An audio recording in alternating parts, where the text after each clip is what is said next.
A todos buenas noches y a todos una vez más muchas gracias por haber venido. Una primera pregunta nos haremos esta noche y es esta. ¿Quién era Aristóteles? La respuesta no será de índole biográfica. La respuesta buscará otorgarle a Aristóteles una semblanza que nos parece que la posteridad le retaseó. Aristóteles fue un poeta, pero esto es lo primero que debemos explicar. Por su doble condición de griego y de discípulo de Platón, no podían resultarle ajenas a Aristóteles ni la manifestación de la belleza ni la valoración de la poesía. Belleza que, como ya hemos visto la semana pasada, es esplendor ontológico, deslumbramiento de la forma, rescate de la esencialidad y de la sustantividad de las cosas. Pero también un obrar virtuoso. Y por eso Aristóteles habla de la ciencia, de la excelencia del alma, tal como la califica en el discurso a Temisón, contenido en el Protréctico, fragmento 37. Y poesía, el mismo Aristóteles se encarga de decírnoslo, que es dominio de las musas, dominio del musical arte, del cual tanto había hablado Homero en la Ilíada. Por eso Aristóteles invoca a Homero, vuelve a Homero, trae a colación a Homero tantas veces y celebra la presencia de aquellos rapsodas, de aquellos poetas. Y le dedica un apartado especial a Homero en el libro 8 de la Política. Y a propósito de esta mención al gran poeta, Aristóteles señala la importancia que tiene para la educación de la juventud el cántico, la sinfonía, la sonoridad de los instrumentos más nobles. No hay formación del alma del ciudadano si no hay armonía y si no hay ritmo. Resulta evidente, dice Aristóteles, que la buena música puede imprimir una cierta cualidad en el carácter del alma. Y ya vayamos registrando esta correlación que establece Aristóteles entre el izamiento y la verticalidad del alma con lo sinfónico, con lo musical, con lo canoro. Estamos muy lejos, como se advertirá a primera vista, de la reivindicación del prosaísmo propia de este mundo moderno y mostrenco que vivimos, y por el contrario estamos muy cerca de esa rehabilitación de las formas clásicas a las que Aristóteles encarna de un modo peculiar. Belleza y poesía, poesía y belleza, dos cualidades que supo cultivar para sí Aristóteles, porque no hay nada más lejos de la verdad que esa imagen fría, esquemática, racionalista, cerebral, que han urdido ciertos manualistas y también cierta escolástica decadente. Era el filósofo, en cambio, un hombre de intuiciones, de plegarias, de contemplaciones interiores, de música interior, como diría Borrás, y de una sensibilidad probada ante los mitos, a los que definimos la semana pasada como hierofanías y teofanías, manifestaciones de lo sagrado y manifestaciones de la divinidad. Era Aristóteles, en fin, un hombre que no desdeñó el mensaje de los poetas, ni el lirismo de aquellos rapsodas a los cuales admiraba, ni la unidad de la verdad y la claridad y la verdad, que era el modo que él tenía de integrar lo artístico con lo filosófico. Cuando gustó hacerlo, compuso sus estrofas, citó los versos clásicos de quienes lo habían precedido en el noble arte de la filosofía y estuvo atento al saber hierofánico de aquellos antiguos sacerdotes, como lo dice en el fragmento 6 de la filosofía. No debemos considerar indigno de un filósofo, dice Aristóteles, acercarse a la divinidad en la oración, siempre que sintamos con el corazón que Dios es nus o algo más alto que toda razón. Así nos lo expresa en el fragmento 49 de la oración, que parece propiamente un fragmento pascaliano. Sentir con el corazón algo más alto que la razón, ha dicho el de esta gira, en la retórica, y los presentistas no lo han oído, los manualistas no lo han escuchado, y los racionalistas de todos los tiempos se desentienden de estos fragmentos preciosos y valiosos, que prefiguran de algún modo aquello que decíamos también la semana pasada acerca del misterio de las semillas del verbo. Como tampoco lo oyeron Aristóteles cuando habló del entusiasmo, de la inspiración divina, de la clarividencia del profeta, y aquella iluminación propia de los hombres melancólicos y silentes, cuyo elogio hace en el libro octavo de la Ética Eudemo. Aristóteles elogia con palabras mesuradas a los hombres melancólicos y a los hombres silentes, aquellos que una vez que la razón ha desaparecido en ellos, el principio de la iluminación parece tomar más fuerza. Aristotélicamente, dirá después Don Quijote a Sancho, la melancolía, Sancho, no se hizo para las bestias, sino para los hombres. Y aristotélicamente dirá después Saint-Exupéry que el silencio de Dios, donde recalan los hombres, es el único puerto al que merece llegarse. Escribe Diógenes Laercio al respecto que se le oía decir a Aristóteles: la hermosura es un don que supera todas las cartas de presentación. Es el reaseguro contra la dispersión de los elementos tanto en el orden individual como en el orden social. Y también es importante retener este concepto aristotélico de interrelación, de vinculación entre lo individual y lo social a través del trascendental del ser de la belleza. Porque con la fealdad, dirá Aristóteles, se le priva de esplendor entitativo no solamente al hombre, sino también a la polis, la ciudad, el hombre, el alma, la patria, quedan destruidos con la irrupción de la fealdad. Y por eso esta preocupación aristotélica por la belleza no debe considerarse una preocupación esteticista, sino una preocupación metafísica y me atrevería a decir también teológica. Los ritmos de la belleza, dice Aristóteles en Problemas, fragmento 920, se asemejan a los caracteres morales. Solo los ritmos claros, proporcionados e íntegros pueden suscitar almas magnánimas. Y al mismo tiempo solo las almas magnánimas pueden suscitar ciudades soberanas. La importancia del ritmo para la definición y la calificación de la belleza. De allí que dijera acertadamente Eugenio d'Ors: no toda luz que se enciende y se apaga es un faro, necesita el ritmo. La belleza es necesaria al alma humana y la belleza es necesaria a la ciudad humana, a la patria y al alma y a la patria. Entonces la poesía de la que nos habla Aristóteles, como manifestación de la belleza, como esplendor de lo bello, no es un accesorio decorativo, como podría ser lo bonito en la clásica catalogación escolástica de los grados de la belleza. Tampoco es una atracción festiva que correspondería al ámbito de lo lindo, de lo vistoso. No, la belleza es la plenitud del equilibrio que le permite al hombre la contemplación de la verdad. En consecuencia, para Aristóteles, el temperamento poético, el modo poético de percibir las formas, debía extenderse no solo al alma individual, sino a la ciudad.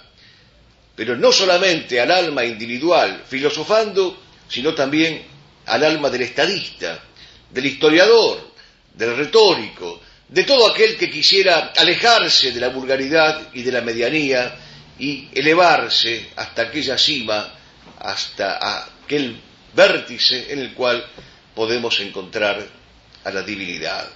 Y así lo dice expresamente en Problemas, en el parágrafo 953. A la hora de testar, y consta específicamente en el testamento de Aristóteles, en el fragmento 668, prefirió llamarse a sí mismo, a la hora de la muerte, eremita enamorado de los mitos.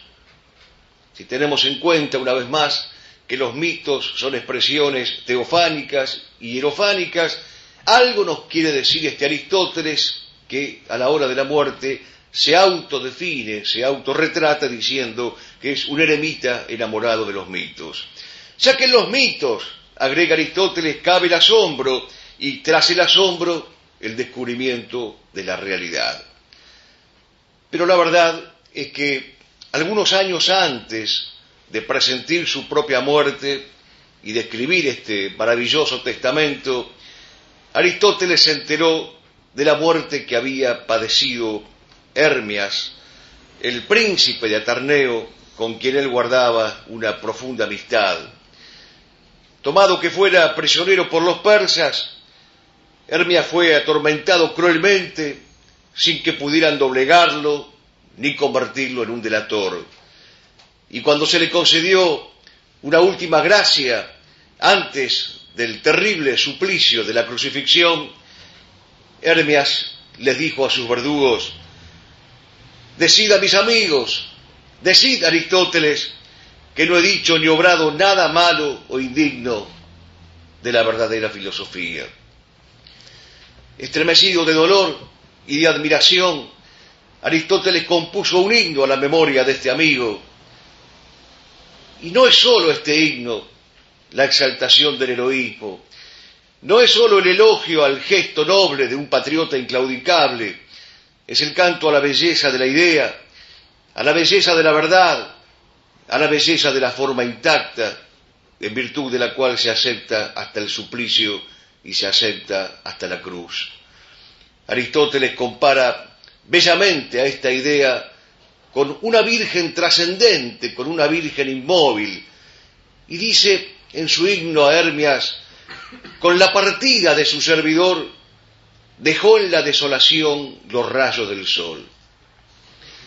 Qué maravillosa metáfora esta de Aristóteles, de comparar a la verdad con una virgen trascendente, inmóvil, y a los servidores crucificados de esa verdad con personajes relevantes, trascendentes, que cuando ya no están junto a nosotros es como si dejaran en la desolación a los rayos del sol. Sin esta sensibilidad artística, Aristóteles es incomprensible. Y sin esta sensibilidad artística, la retórica es incomprensible. Por eso, tal vez se entienda ahora la respuesta a nuestra primera pregunta. ¿Quién fue Aristóteles? Aristóteles fue un poeta. Vayamos a la segunda cuestión. ¿Cómo describir en pocos trazos el espíritu de la retórica de Aristóteles? El jueves pasado, citando a Everett Rimmer y su Historia de la Estética, hacíamos referencia a la importancia del Fedro, lo recordarán quienes tuvieron la benevolencia de venir. Pues bien, es el mismo Everett Gilbert el que llama a la retórica un ampliado Fedro, en alusión justamente a aquel diálogo platónico que analizábamos el jueves pasado.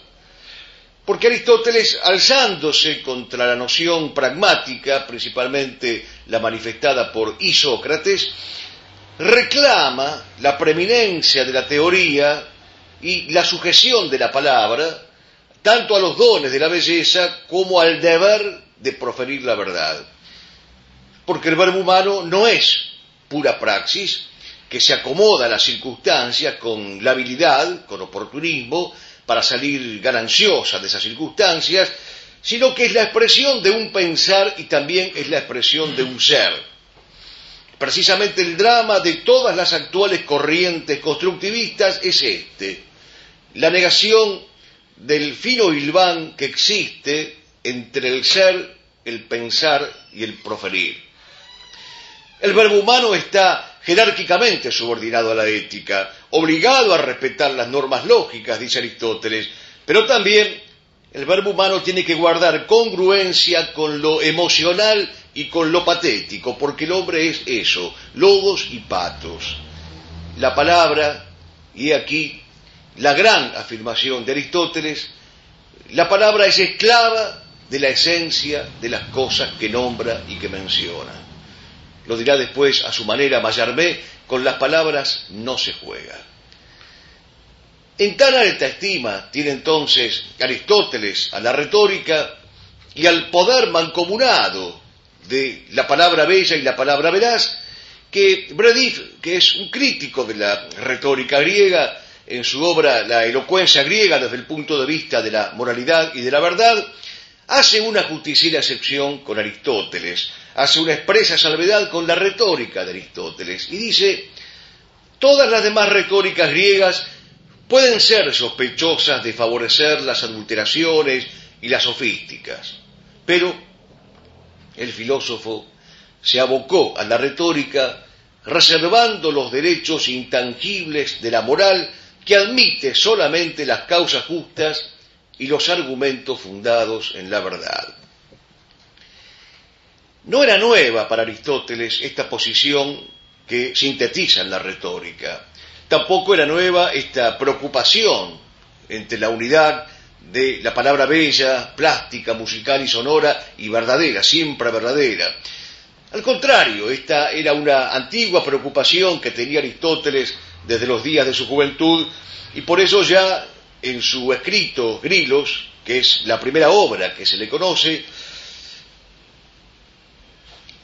se alza con vehemencia juvenil contra el poder destructivo y adulador que tiene la palabra, que no es capaz de plantarse, de definir y de expresarse sí, sí, no, no, como diríamos nosotros ya en términos evangélicos.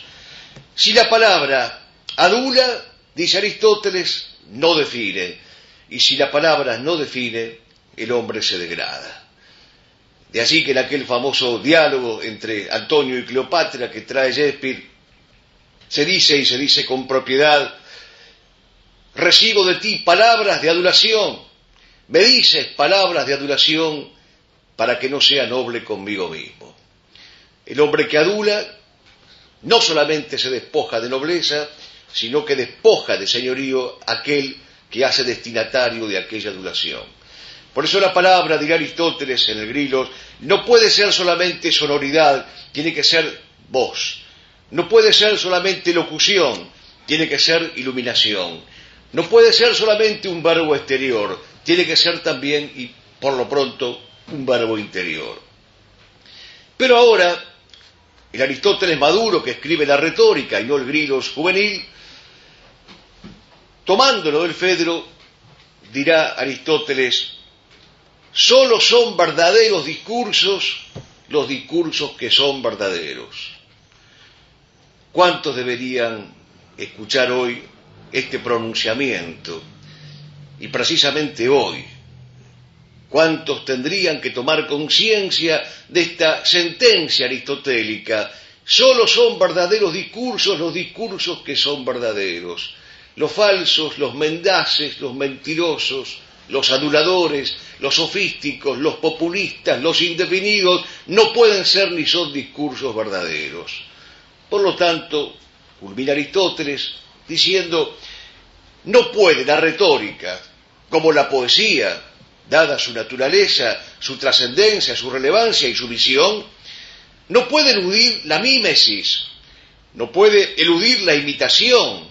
¿Pero la imitación de qué? La imitación de la idea, la imitación de la forma, la imitación del deber ser. Esta es la forma a través de la cual Aristóteles compromete la retórica con la definición y con el testimonio de la verdad. Así descrita, entonces, la retórica le presta al hombre y a la ciudad, al ciudadano y al rey, al súbdito y a la majestad, el servicio artesanal indicado para conducir al hombre al ser más real e íntimo de las cosas. Pero para eso el hombre deberá subordinarse a la facultad del alma, dice Aristóteles, de desear siempre lo verdadero y de obrar en todo conforme a lo verdadero.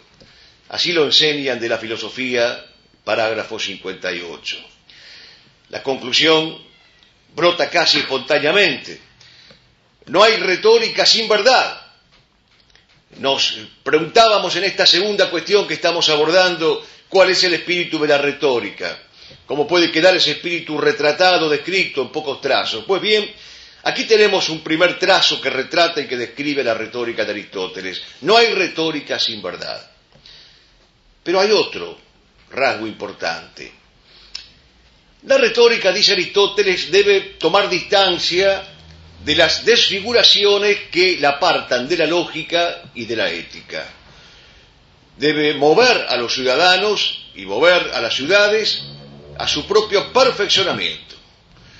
Pero entonces lo útil, lo deleitable, lo honesto, es decir, los bienes jerárquicamente instituidos, tanto para la sociedad como para el hombre, no pueden resultar ajenos estos bienes al arte retórico, porque el arte retórico es el que establece estas jerarquías, pronunciándolas, calificándolas, ordenándolas y poniéndolas en evidencia y de manifiesto a los ciudadanos y a la polis.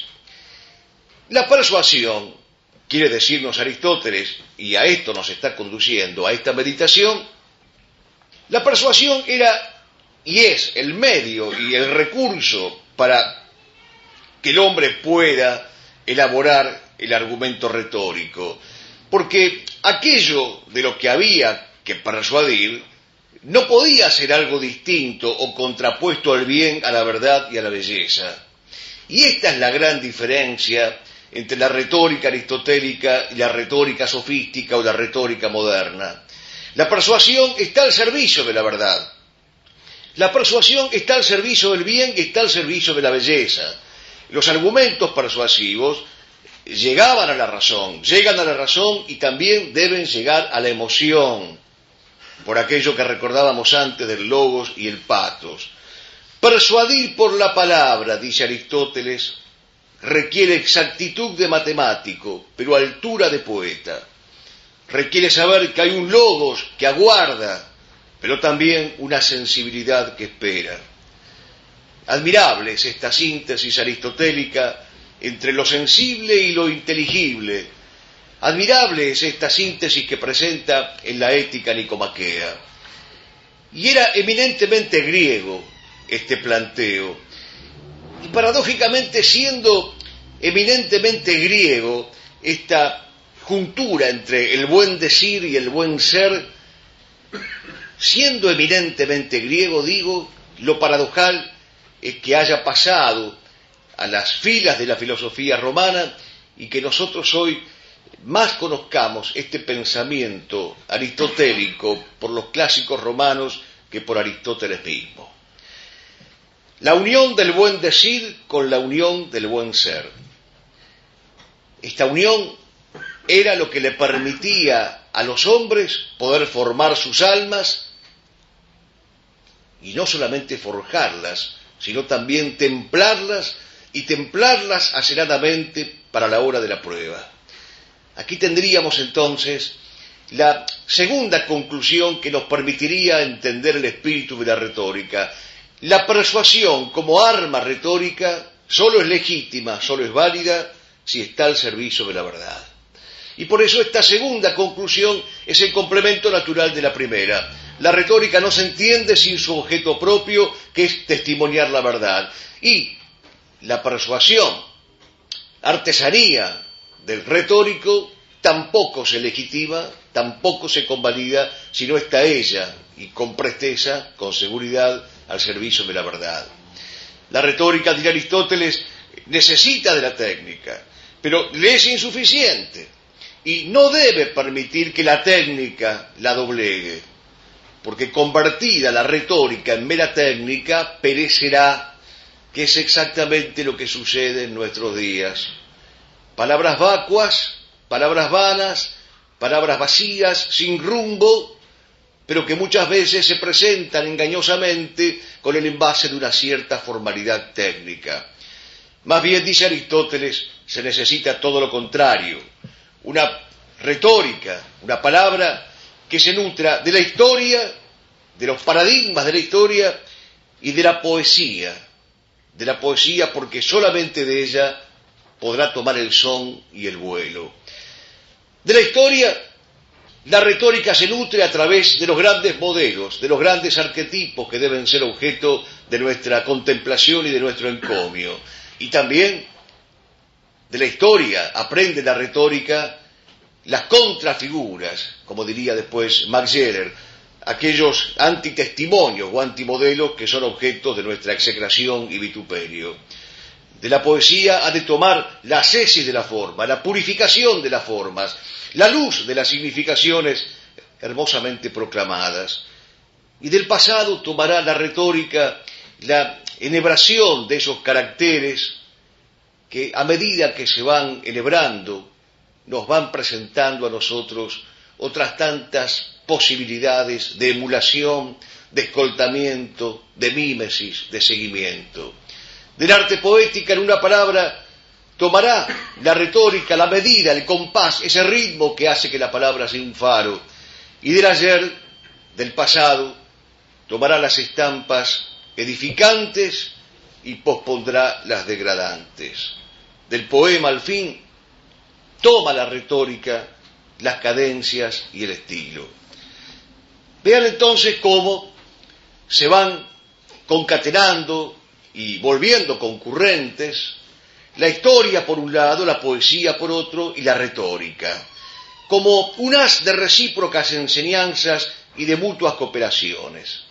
Por eso Ross, el gran tratadista y escudriñador de las obras aristotélicas, dice que hay aquí una curiosa síntesis, hecha por un hombre que conoce las debilidades del corazón humano y sabe cómo analizarlas y al mismo tiempo cómo contrarrestarlas. Es maravilloso este texto de Ross que estoy sintetizando, porque Ross, para llegar a esta conclusión, recoge previamente una enseñanza ciceroniana contenida en Académicas, en el capítulo 2. Pero lo que quiere decirnos en sustancia es que Aristóteles tenía plena y cabal conciencia tanto de la dimensión pública del lenguaje retórico como de la dimensión privada. Y en un caso o en otro, el hombre, al pronunciarse, debía ser fiel al noble arte de las definiciones. Esto lo repiten los tópicos en el capítulo 7, el hombre que no define destruye la palabra, el hombre que no define adula, el hombre que no define, que no ciñe, que no circunscribe, que no perfila, el hombre incapaz del sí e incapaz del no, es propiamente el tibio, aquel que bien sabemos nosotros se ha hecho merecedor del castigo terrible del vómito divino. Son las definiciones, entonces, las que vuelven a los hombres más plenamente hombres. Si el hombre no define, la naturaleza humana se degrada y se pervierte. Vayamos entonces a una tercera cuestión. ¿Cuáles son los géneros del discurso retórico que nos propone Aristóteles? Con estos postulados en mente que hemos trazado, Aristóteles establece en la retórica su célebre distinción de los géneros de los discursos. Hay un género deliberativo, hay un género judicial y hay un género desconocido pero valiosísimo, sobre el cual después volveremos más detenidamente, que es el género epidíctico. El género llamado deliberativo es el que se ocupa de las deliberaciones sobre cuestiones acaecidas o posibles. El género judicial, como su nombre lo indica, es el encargado de dirimir los pleitos tribunalicios. Pero el desconocido y valiosísimo género epidíctico es el que tiene por objeto elogiar a los héroes, elogiar a las personas admirables, tanto como amonestar a los viles y a los encanallecidos. Siempre, siempre el elogio debe poner el acento en lo objetivamente bueno y virtuoso, en la belleza de las acciones, resaltando los caracteres y los comportamientos acordes con los caracteres nobles, y siempre, siempre el vituperio debe estar dirigido específicamente a aquellos que conspiran contra la verdad, contra el bien y contra la belleza. En realidad, Aristóteles tiene una particular y justificadísima tirria contra aquellos que son incapaces de ese noble arte de las definiciones. Parece haberlo entendido bien nuestro poeta Juan Luis Gallardo cuando a propósito de esta incapacidad deliberada de definir que tiene el hombre moderno, dice: detesto los vocablos a nivel y agendar, coyuntura impactante, carencial y accionar. El término eficiencia tampoco me hace gracia, pues sigo suponiendo que se dice eficacia. Detesto al literato metido en su cenáculo y por analogía las flores de invernáculo. Y detesto el reemplazo de palabra tan vieja como es concubinato por vivir en pareja. Por eso el género epidíctico tiene su razón de ser, precisamente para vituperar y escarnecer a los impuros. Pero no basta, dice Aristóteles, con distinguir los géneros, sino que debe atenderse también a la forma en que el discurso se hace proferible para tornarlo armónico y a la vez persuasivo. Expresarse no consiste únicamente en acumular palabras. Así, guarden esas palabras relación de ideas y de criterios. Expresarse correctamente no es sinónimo de hablar de corrido. Es preciso encontrar, ejercitar y cultivar las virtudes propias de esa expresión anhelada. Por eso Saint-Exupéry ha dicho con exactitud literaria que es lo que se necesita para que la expresión tenga aquellas categorías que Aristóteles pedía en su tiempo. Dice en Ciudadela: adquirir conciencia es ante todo adquirir un estilo. Tener conciencia no es recibir el bazar de ideas que irán a dormir. Poco me importan tus conocimientos para informarme. Ese formulario de informaciones no es el hombre. Tener conciencia tampoco es aumentar tu vocabulario. Toma ese salvaje. Puedes aumentar su vocabulario y se cambiará en inagotable charlatán y se embriagará de verborragias vacías, porque había un solo regalo para hacerle, que de más en más has olvidado, y era el uso de un estilo. Es fácil, relativamente fácil, convertir a un iletrado en charlatán tras las apariencias y el montaje de un buen decir. Esto es precisamente lo que ha descrito Marechal en ese personaje, el Pampa Casiano, sirviente del gran oligarca que aparece en Megafono la Guerra. Digamos entonces que el gran tema que plantea Aristóteles es el de la palabra justa, adecuada, oportuna, plástica, definida. Para las demostraciones hay diferencias en expresarse de un modo o de otro, dice Aristóteles en la retórica, pero todas las formas expresivas deben ser justas, adecuadas, oportunas, plásticas y verdaderas. Aristóteles se ocupa largamente de estas virtudes de la expresión, mencionando, entre otras, las virtudes de la claridad, de la corrección, de la adecuación y de la elegancia. Hay que evitar siempre la vulgaridad y hay que dotar al idioma con el que se habla de universalidad, de verdad y de belleza. Pues bien, a la vista de estas propiedades que señala Aristóteles, los géneros discursivos son nada si no se coronan y si no se completan con estos atributos que le pide con toda justicia la palabra. Así como nada es el hombre si al expresarse con tales atributos no los tiene arraigados en el alma, todo es el hombre si cuando habla compromete la verdad de lo que dice y de lo que sostiene con el propio testimonio de su vida. Es la doctrina de los caracteres sobre la cual tanto insistía Jordán Bruno Yenta. El hombre que define es un hombre definido. El hombre que proclama la verdad y que la sirve es un hombre que la encarna. El hombre que es testigo de la verdad es el hombre de la conducta irreprochable. El hombre del sí, sí, no, no, es la antítesis del tibio, el incapaz del sí y el incapaz del no, decía Yenta. Es la doctrina entonces de los caracteres que, aunque resulte paradójico, siendo de origen griego, también es otra de las cuestiones que hemos conocido por un romano como Catón. Cuando Catón habla del vir bonus dicendi peritus, el hombre bueno, del bien decir, del correcto decir, del limpio decir, lo que está haciendo es definir una jerarquía, definir un sentido de la proporción y de la majestad. Un hombre de pie, un hombre vertical. Definido el discurso, entonces, sea deliberativo o judicial o epidíctico, a todos, dice Aristóteles, a todos estos discursos hay que otorgarles aquellos dones que lo vuelven grato y a la vez adecuado. Todo interesa: la elección del género discursivo, la adecuación del mismo, las virtudes de la expresión, la precisión del asunto abordado, la conducta del expositor y importa también la recepción del auditorio.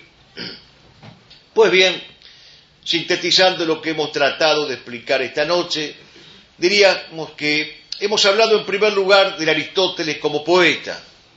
Respondíamos a aquella pregunta inicial: ¿quién fue Aristóteles? Aristóteles fue un poeta. En segundo lugar, retratamos el espíritu de la retórica a través de dos grandes conclusiones. La retórica busca la verdad y la persuasión como herramienta o instrumento de la retórica está al servicio de la verdad. Y en tercer lugar nos planteamos los géneros discursivos. Estamos entonces ahora en condiciones de abordar una cuarta cuestión algo más específica. ¿Qué es este género epidíptico tan rico y tan desconocido? Es propio de este género, decíamos recién, elogiar a los héroes, elogiar a los prohombres, aquellos que son portadores de una admirable belleza espiritual. Y subsidiariamente es propio también de este género epidíptico denostar a los réprobos para mover a la cólera, a la justiciera cólera, contra todas las manifestaciones de inverecundia.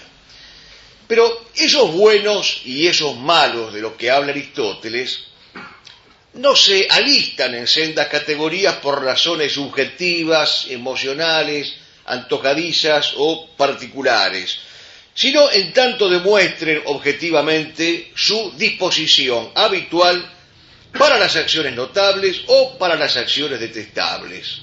Tienen que probar una disposición habitual y objetiva, y una firme resolución de evitar o de dejarse llevar por la falla moral, sea que la eviten, sea que la cometa. El fin, entonces, de este género epidíptico es negar todo lo que sea afrentoso y ensalzar todo lo que sea verdadero, veraz y bello. Se aplica al presente este género epidíptico, dice Aristóteles, pero en el libro primero de la retórica aclara que también es justo y necesario aplicarlo al pasado por medio de la virtud de la memoria. Por lo tanto, el género epidíptico no es el que se usa para las transacciones interesadas y lucrativas de la sofística, no es el que usan los mercaderes, ni debe ser tampoco el que se instrumente entre pleitistas o leguleyos oscuros, ya que nunca se debe persuadir de lo malo, sino estar en disposición de discernir lo plausible. Debe, dice Aristóteles, el género epidíptico y aquel que lo practica, persuadir por el talante. Los destinatarios de sus enseñanzas deben convencerse de que se hallan en presencia de alguien digno de ser tenido como crédito virtuoso. Es decir, que el género epidíptico reclama, por un lado, exhibir ejemplos virtuosos, y exhibirlos positivamente, afirmativamente, y por otro lado, desechar las contrafiguras o los antitestimonios.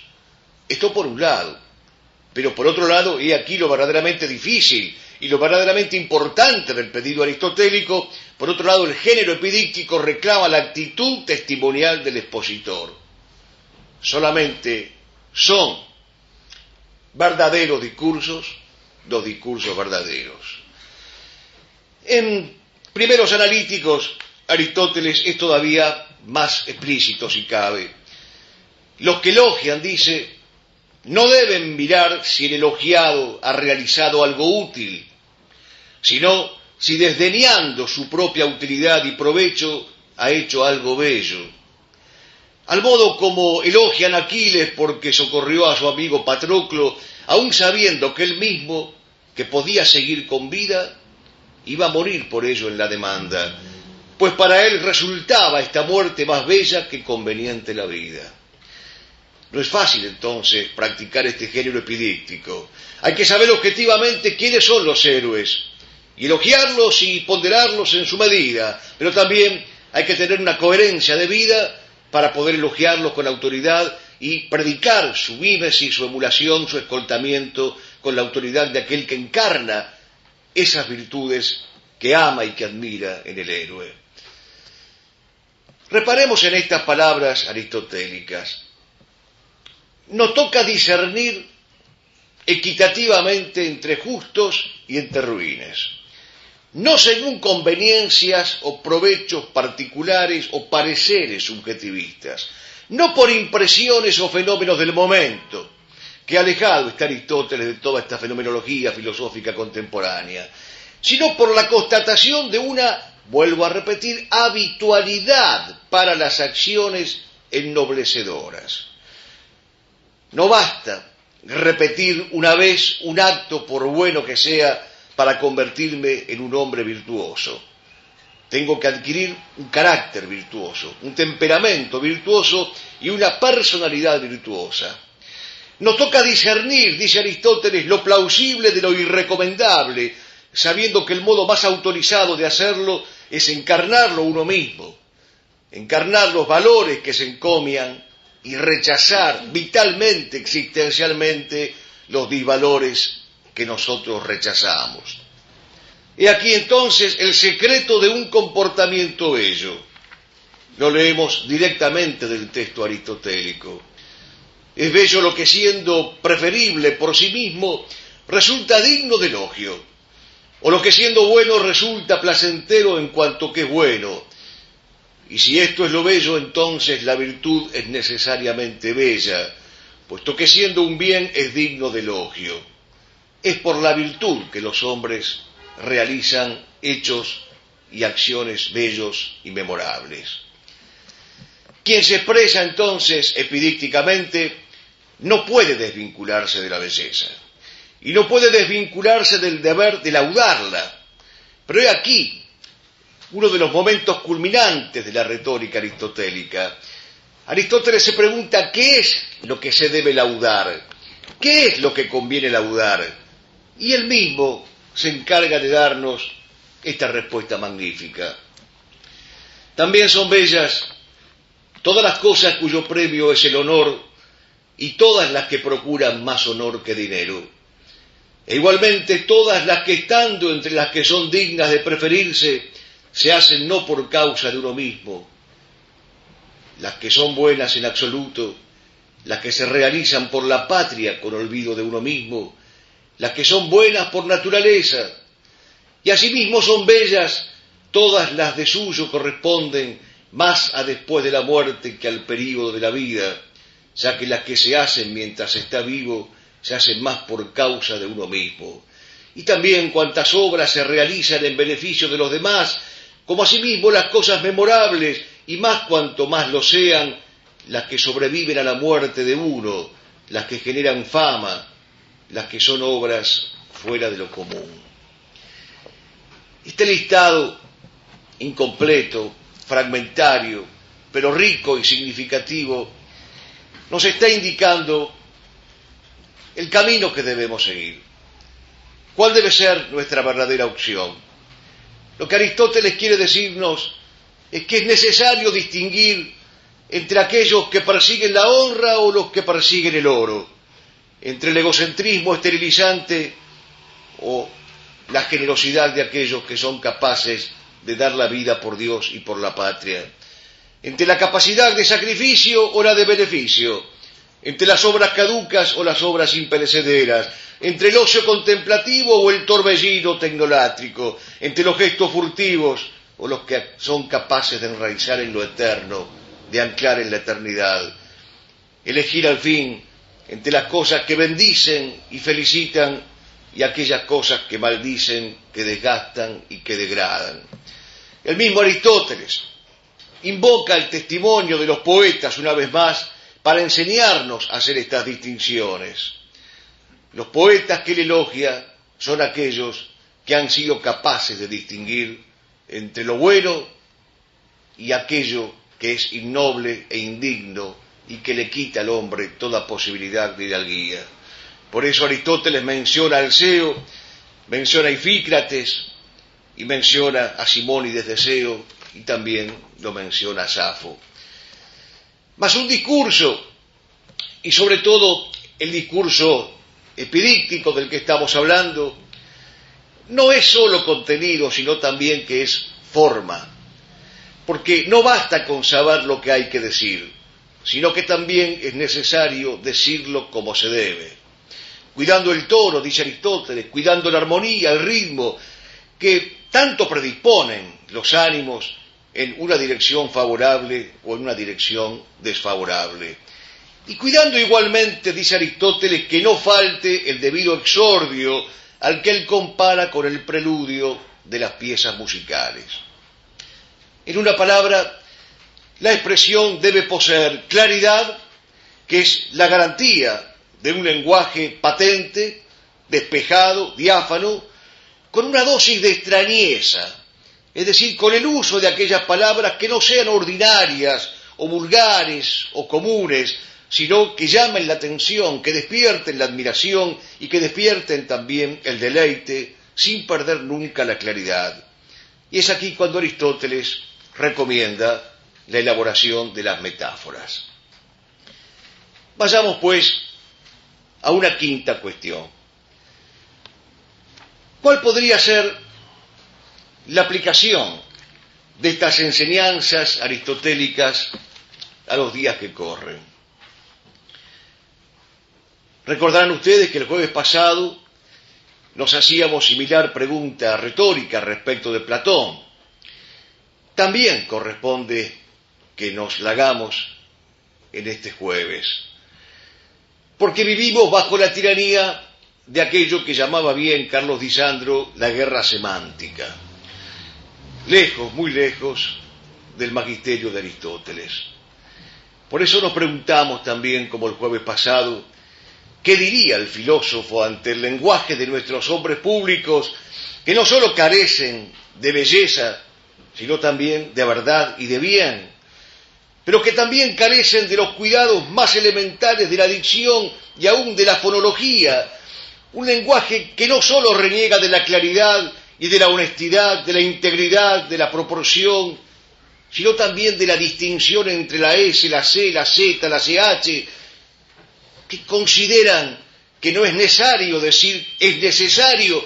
¿Qué diría el filósofo si escuchara el lenguaje de nuestros políticos y de nuestros periodistas, saturados de muletillas, de metátesis, de transposiciones de letras, de lambasismos, de rotacismos, de dequeísmos, de laísmos y de todo tipo de atropellos articulativos? ¿Qué diría el filósofo si presenciara hoy el modo de hablar de nuestros hombres públicos que más parece el de mujeres públicas?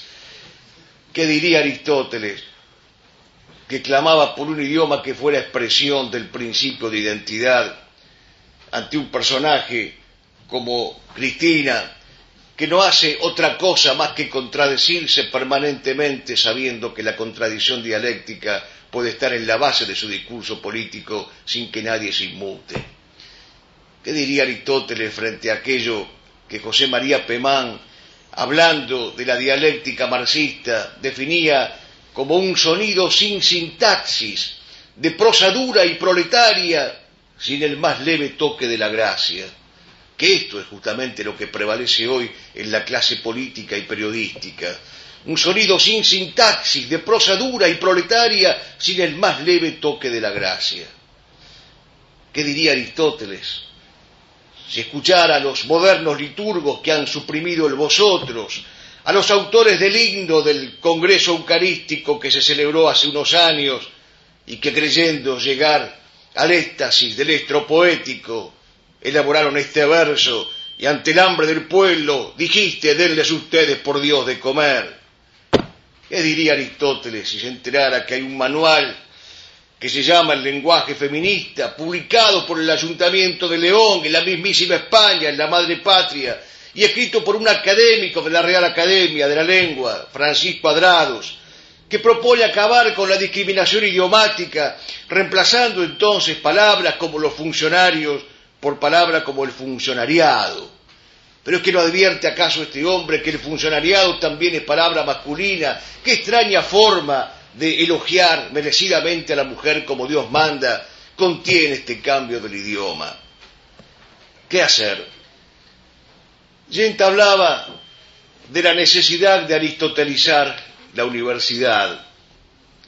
Hoy, si viviera, hablaría de la necesidad de humanizar la universidad, es decir, que concurran a sus aulas seres humanos pasibles después de ser aristotelizados, y habría que aristotelizar también toda la cultura, si fuera posible primero humanizarla. Pero también hay que bautizarlo, Aristóteles, como lo bautizó el medioevo católico, para que el hombre medieval, que recogía el legado aristotélico, la búsqueda de la belleza a través del lenguaje, y esto debe ser entendido, no era principalmente ni primordialmente una tarea estética, sino una tarea y una misión cargada de resonancias teológicas, porque consistía en acercarse mediante la dignidad de las formas humanas a la plenitud de la forma divina. Si no se entiende esto, no se entiende el espíritu clásico, no se entiende Aristóteles y no se entiende al medioevo y no se entiende la cultura católica. Se trata de avanzar ascendiendo desde la palabra humana hasta la contemplación celeste del buen decir terreno. Por eso Aristóteles fue elogiado por el medioevo católico, y por eso Dante en la Comedia lo coloca donde lo coloca. Después que alcé un poco las pestañas, vi al maestro de todos los que saben, sentado en filosófica familia, todos lo miran, todos le dan honra. Le pueden dar honra precisamente porque él fue el que hizo posible este tránsito de la palabra humana a la contemplación de la palabra divina. Aristóteles, decía Yenta, es la pasión de la sabiduría, una pasión sin ardientes transportes, porque se pone a sí misma su límite para no dejarse arrastrar.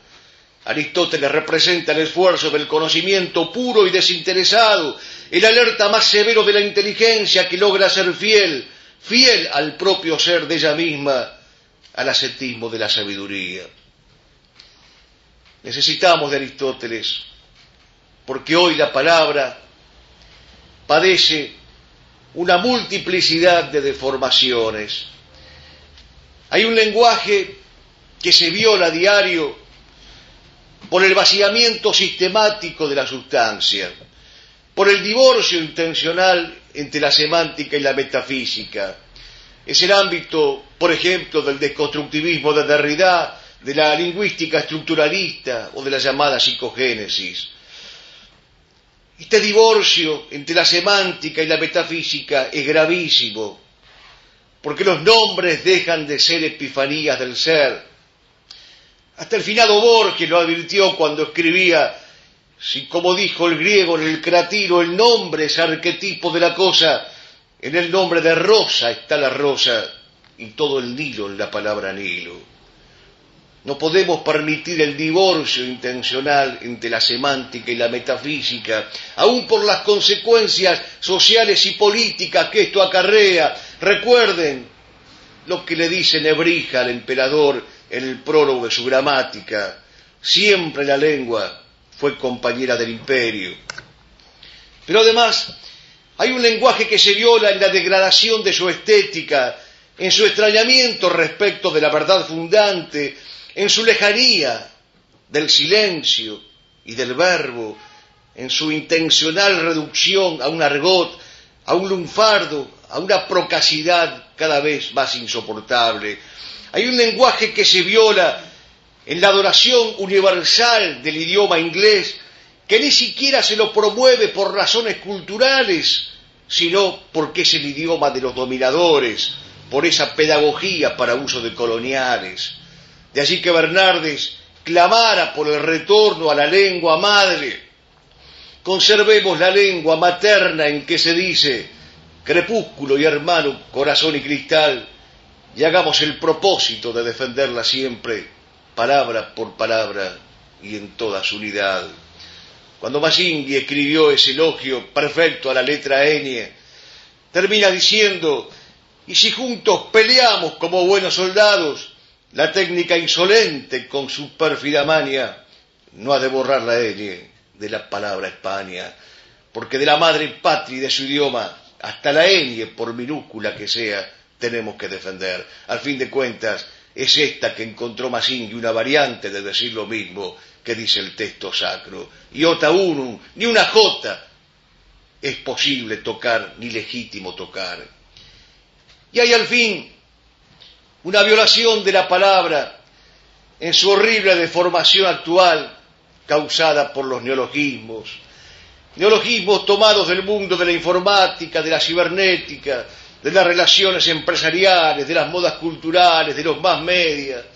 Con frecuencia oímos hablar de escanear, formatear, cobertura.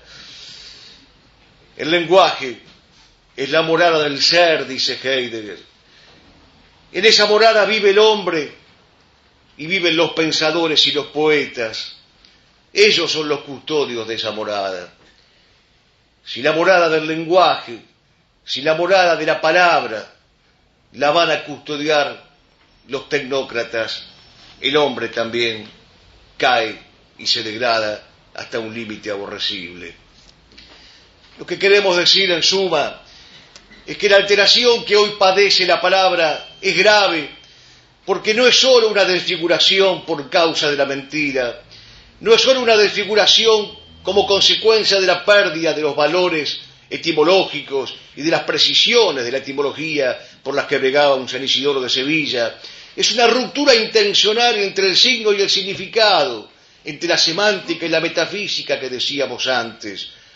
La palabra ha sido violada. El vigor vital de la educación de un pueblo ha muerto, dice el padre Petit de Murat, cuando su propio verbo le resulta un conjunto de términos convencionales. Entonces las palabras quebradas flotan sobre las olas del naufragio, esquilmadas por los comerciantes y por los políticos y por los periodistas. Así está el hombre. Se revuelve en un paroxismo de radios, periódicos, propagandas televisivas. Todos vociferan, pero es en vano. Nadie, absolutamente nadie, escucha a nadie, ni entiende a nadie. Para poder presentarle un antídoto a este mundo de confusión, necesitamos rescatar la palabra. Hay que regresar para eso al misterio y al milagro del Verbo encarnado. Tenemos que cobijarnos en la palabra de Dios y, como los grandes impetrantes de la historia, desechar las voces ultrajadas, sucias, pervertidas, para que resplandezcan los significados áureos, originales y verdaderos. Hay que regresar al olvidado oficio de hacer de la palabra ontofanía. El ser se es, dice Gerardo Diego, se nombra el nombre, el Padre y el Espíritu consisten, todo es presencia, luz, ontofanía. Hay que cubrir de semántica indivisa el alma herida de nuestros hijos, de nuestros alumnos, de nuestros compatriotas, herida de ramplonerías, de lisonjas, de nimiedades, de mal gusto. Hay que regresar al coraje de pronunciar las palabras que ya no pronuncia nadie. Y pedir con el salmista en cada alborada: Señor, abre mis labios y mi boca publicará tu alabanza. Decir lo que se debe, oportuna e inoportunamente. Callar ante lo que es inefable. Abandonar el estrépito y abandonar el bullicio. Y saber que contra el demonio de la palabra violada solo cabe el ayuno del silencio.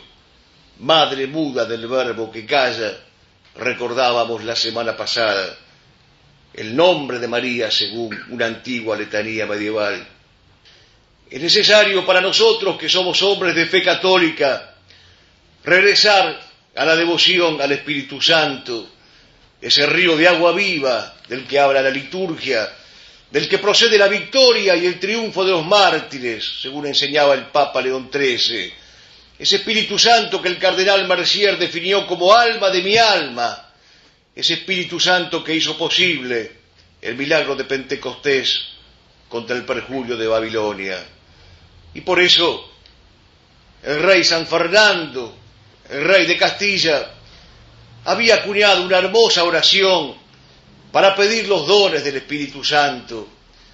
Espíritu Santo, amor del Padre y del Hijo, inspírame siempre lo que debo pensar, lo que debo decir, cómo lo debo decir, lo que debo callar, lo que debo escribir, cómo debo obrar, lo que debo hacer para procurar tu gloria, el bien de las almas y mi propia santificación. Por eso terminamos esta clase de hoy invocando al Espíritu Santo. Veni Sancte Spiritu, repletuorum corda fidelium, et tui amoris in insignen accende, emite spiritum tu de creamuntur, y renovarás la faz de la tierra, y renovarás la faz de la tierra. Muchas gracias.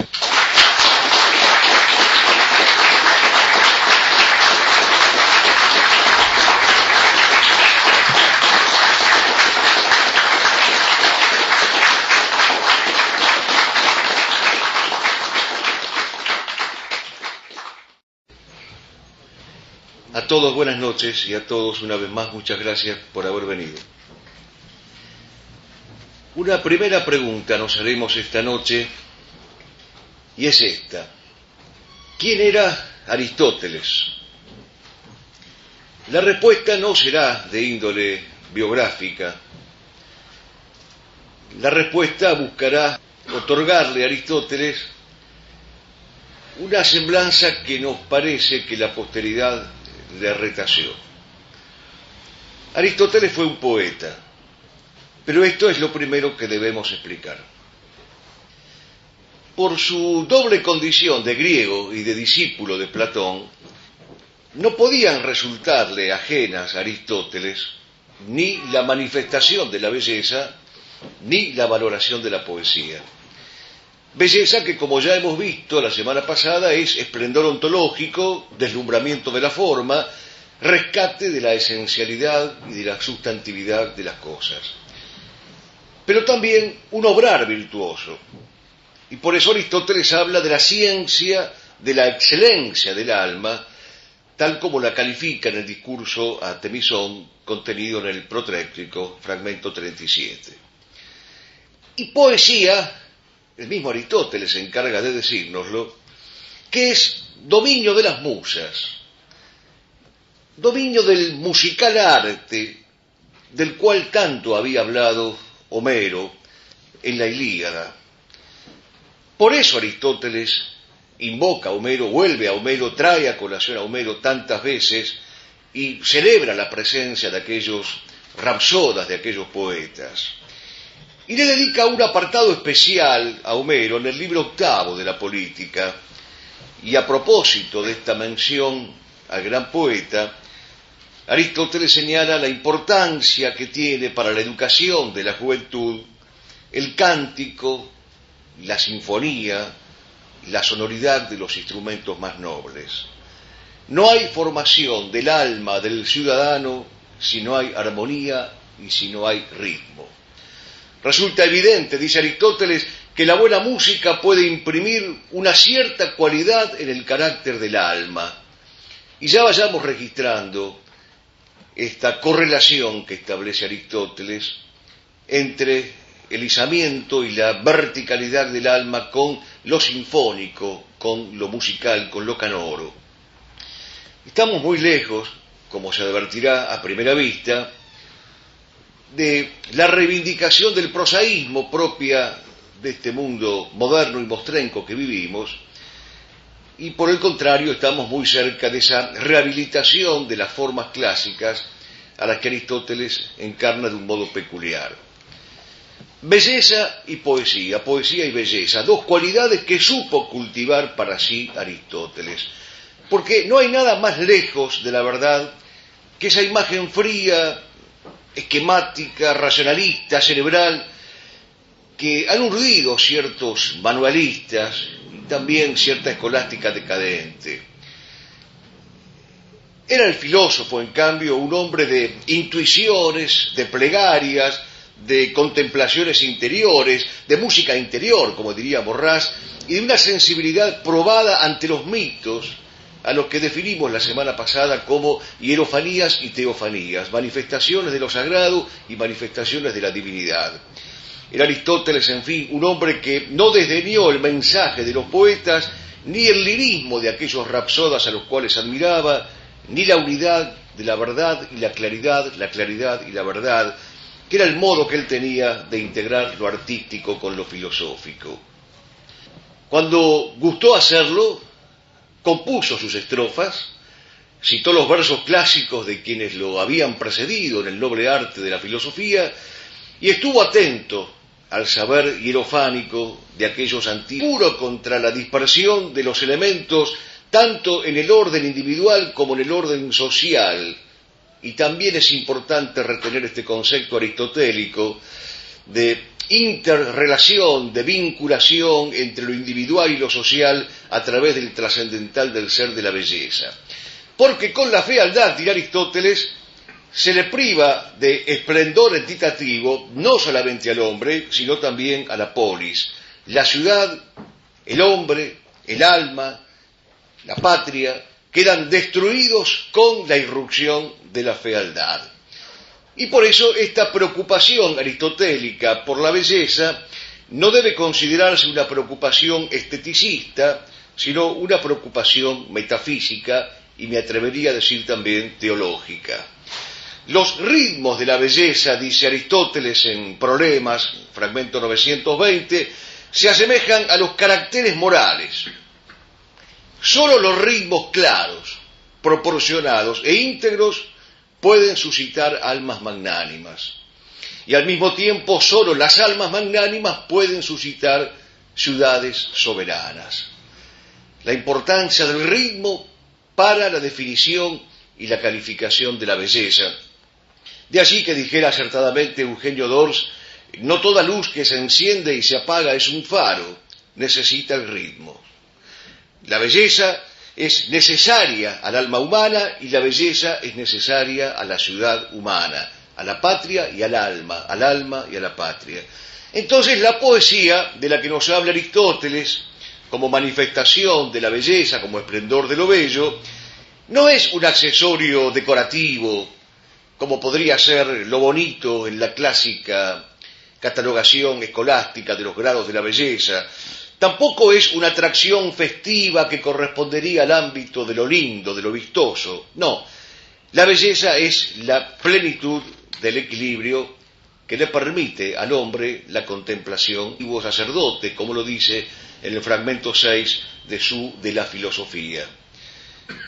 No debemos considerar indigno de un filósofo, dice Aristóteles, acercarse a la divinidad en la oración, siempre que sintamos con el corazón que Dios es nous o algo más alto que toda razón. Así nos lo expresa en el fragmento 49 de la oración, que parece propiamente un fragmento pascaliano. Sentir con el corazón algo más alto que la razón, ha dicho el de esta gira en la retórica, y los presentistas no lo han oído, los manualistas no lo han escuchado, y los racionalistas de todos los tiempos se desentienden de estos fragmentos preciosos y valiosos, que prefiguran de algún modo aquello que decíamos también la semana pasada acerca del misterio de las semillas del verbo.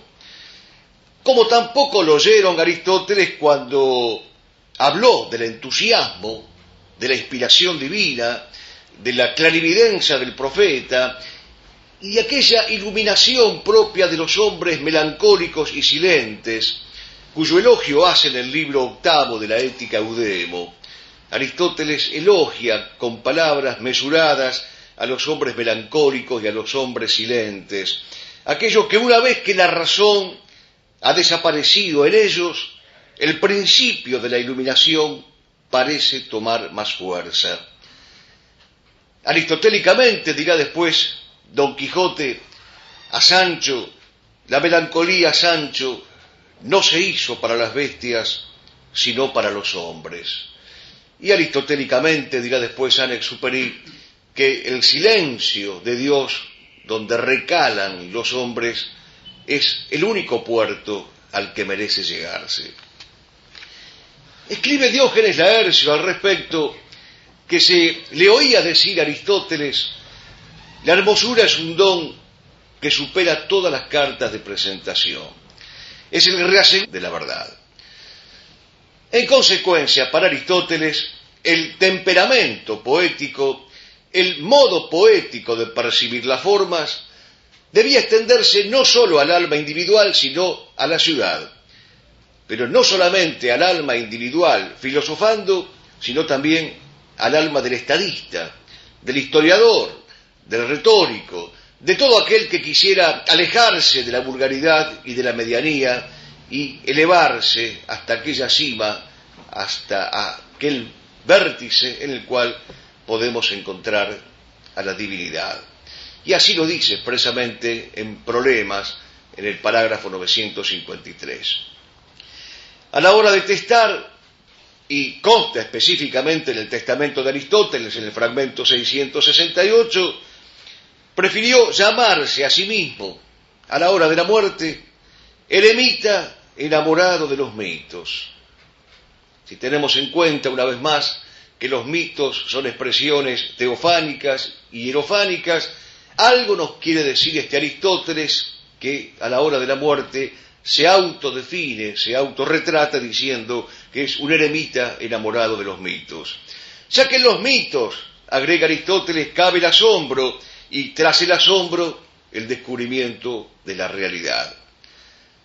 Pero la verdad es que algunos años antes de presentir su propia muerte y de escribir este maravilloso testamento, Aristóteles se enteró de la muerte que había padecido Hermias, el príncipe de Atarneo, con quien él guardaba una profunda amistad. Tomado que fuera prisionero por los persas, Hermias fue atormentado cruelmente, sin que pudieran doblegarlo ni convertirlo en un delator. Y cuando se le concedió una última gracia antes del terrible suplicio de la crucifixión, Hermias les dijo a sus verdugos: